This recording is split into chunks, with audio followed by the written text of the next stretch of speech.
Je suis transporté dans les montagnes de Myanmar, Myanmar, Birmanie. Je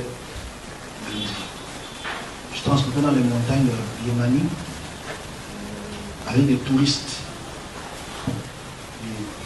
Je vis à la frontière de la Birmanie, à l'est.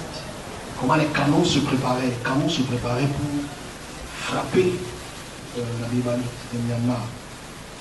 Les pays qui sont autour, c'est Laos et la Chine. Donc il y a une guerre qui se prépare encore une fois de plus pour ce pays qu'on appelle la Birmanie, qui va passer par les trous. Il y avait une déportation, une exode massive d'hommes et de femmes et d'enfants qui étaient tués en route. On espère que la communauté internationale, j'aime bien le dire communauté internationale parce que c'est les Occidentaux, et que la Chine aussi puisse vraiment peser de son poids pour que cette guerre tribale, multi-ethnique et multi-religieux puisse pas être un cocktail d'explosion dans les semaines qui arriveront, parce qu'il y aura beaucoup de morts et à la fin.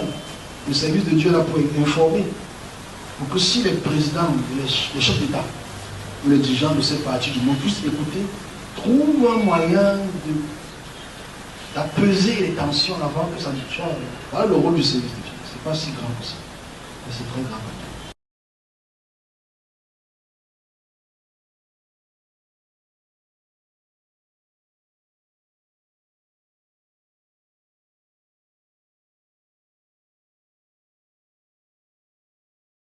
Un camion en feu sur une route non loin de la frontière chinoise.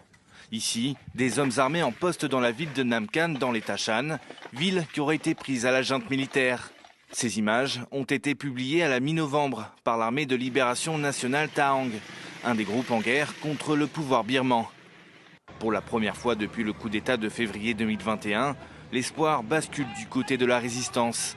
Au nord, plusieurs villes et postes frontières sont tombés aux mains des insurgés. Des attaques coordonnées depuis le 27 octobre dernier. À la manœuvre, l'Alliance des Trois Fraternités, une coalition militaire composée de groupes armés issus de minorités ethniques. L'opération a débuté dans l'état Shan, puis les combats se sont intensifiés un peu partout dans le pays. Conséquence, des centaines de milliers de Birmans ont fui les affrontements, comme ici dans l'état d'Arakan. J'ai entendu des rumeurs selon lesquelles des troupes militaires marchaient vers les villages et tiraient sur les civils. Les villageois ont donc eu peur de rester chez eux. Tout le monde a fui le village. Nous sommes venus ici à pied et en bateau pendant les fortes pluies. Les enfants avaient très froid et certains étaient malades. La junte militaire se défend, mais les soldats sur le front semblent en difficulté. Les rebelles auraient obtenu la reddition de plusieurs régiments et parlent de troupes démoralisées. La Chine a quant à elle débuté samedi dernier des exercices militaires le long de sa frontière. Elle se dit prête à répondre à toutes sortes d'urgences. Elle appelle aussi ses ressortissants à quitter au plus vite le nord de la Birmanie.